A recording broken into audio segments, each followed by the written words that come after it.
ক'ত ঘৰ তোৰ? ইকৰাণী। কি নাম তোৰ? সুলেমান আলী। ক'ৰ পৰা আনিছিলি কাঠখিনি? মান্তিগাঁও। আগৰ পৰা চলাই আছিলি গাড়ীখন? নাই নাই, গাড়ীখন চলাবলৈ কোনে কৈছিলে?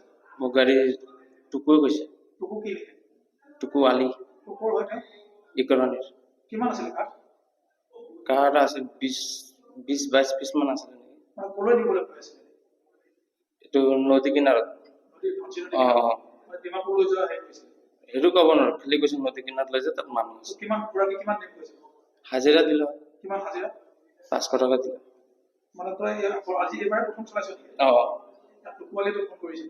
অঁ, টুকু ফোন কৰিছে। কেইটা গাড়ী আছিলে? তাত দুটা গাড়ী মাতিছিলে। মোৰ গাড়ীত কাঠ যাব কৈছে, এইটো কুন্দা, আৰু সেইটো গাড়ীত খৰি যাব কৈছে।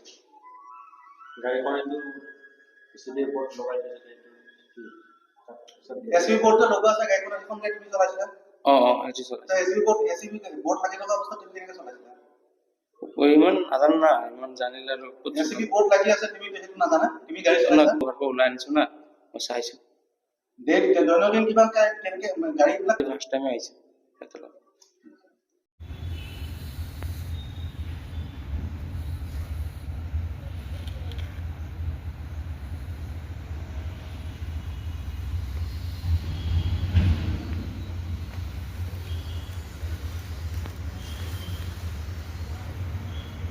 তাৰ পৰা মানে যিবোৰ মূল্যৱান কাঠ কিছুমান দুষ্ট ব্যক্তিয়ে নিয়ে আমি কথা জানিব পাৰিছোঁ।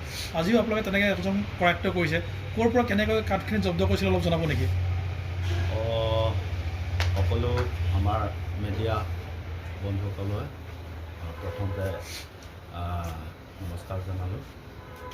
কথা তেনেকুৱা, 3 দিন পৰা প্ৰত্যক্ষ কৰি আছোঁ আমি যে এই গাড়ী নম্বৰটো S03 এনেকুৱা গাড়ী নম্বৰ হওক, বলেৰো পিক আপ, মানে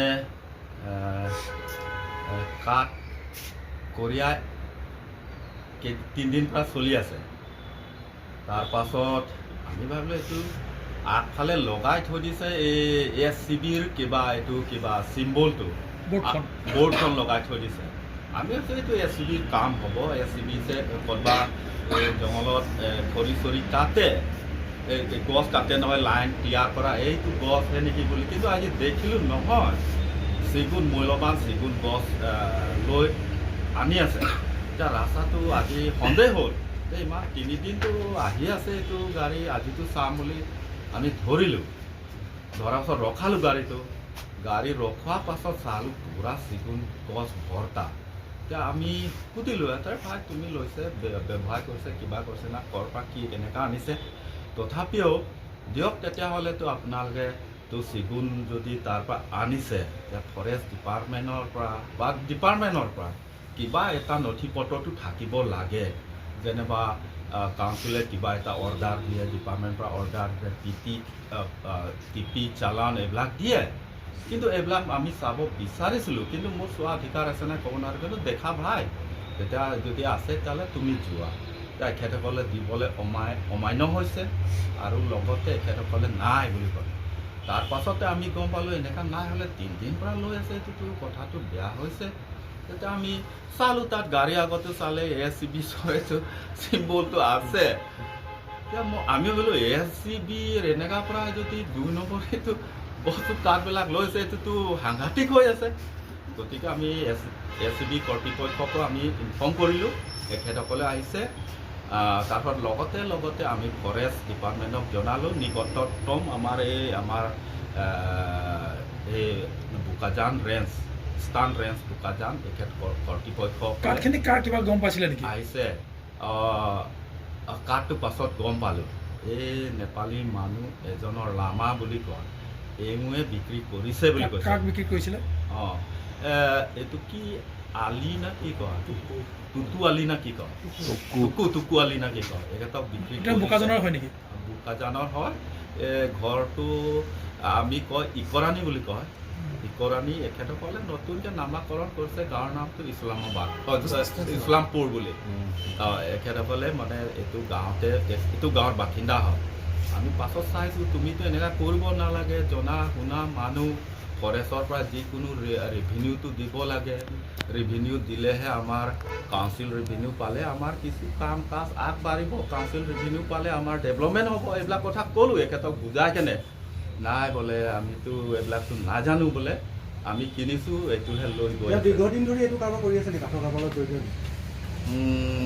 আগত এবাৰ আহিছিলে মোৰ তাত, এই দৰগা বাগান পৰা তাত চিকুণ আছে, মোক কৈছে চহীটো কৰক যে এখেতসকলে তাৰ পৰা কাঠ কাটিম বুলি মানে কৈছে। এতিয়া ফৰেষ্ট যোনটো দৰগা বাগানটো তাতেতো ছাৰ্ভে এৰিয়া হয়, কিন্তু এখেতসকলে দেখাইছে NC নন কেডেষ্ট্ৰিয়েল।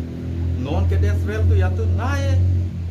মই বোলে মই NOC দিব নোৱাৰোঁ, এইবিলাক 2 নম্বৰী হ'ব। মই এখেতসকলক কৈ পঠালোঁ, মই নাই এইবিলাকতো নহ'ব, এইটো পাছত কিবা ঝেমেলা হ'ব, এইবিলাক ঝেমেলাতে মই নকৰিলোঁ।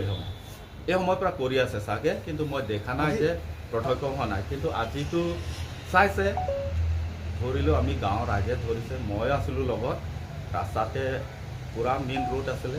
আজি কেইগাড়ী মানে কেইগাড়ী তেওঁ নিছে? প্ৰথম ৰাতিপুৱা ভাগত 2 গাড়ী নিলে বোলে, এই সময়তো আমি নাছিলোঁ কাৰণে পাৰ হ'ল। তাৰপিছত 2 দিন আগতেও এনেকুৱা 2 গাড়ী এনেকুৱা নিছে বুলি কৈছে। এতিয়া আপোনালোকে স্থানীয় গাঁওবাসী হিচাপে আপোনালোকে এনেধৰণৰ সৰবৰাহকাৰীক কেনেকুৱা ধৰণৰ শাস্তি পাব বিচাৰে? শাস্তি পোৱা মানে এজ পাৰ ল, যে যিটো এজ পাৰ মানে ফৰেষ্ট এক্ট আছে, এই ফৰেষ্ট এক্ট মতে ফৰেষ্ট ডিপাৰ্টমেণ্ট যিটো কিবা আছে দণ্ড দিয়ে, এই দণ্ডমতে দিলে হ'ল, আমাৰতো ঠিক কথা আছে। জুই লাগিলে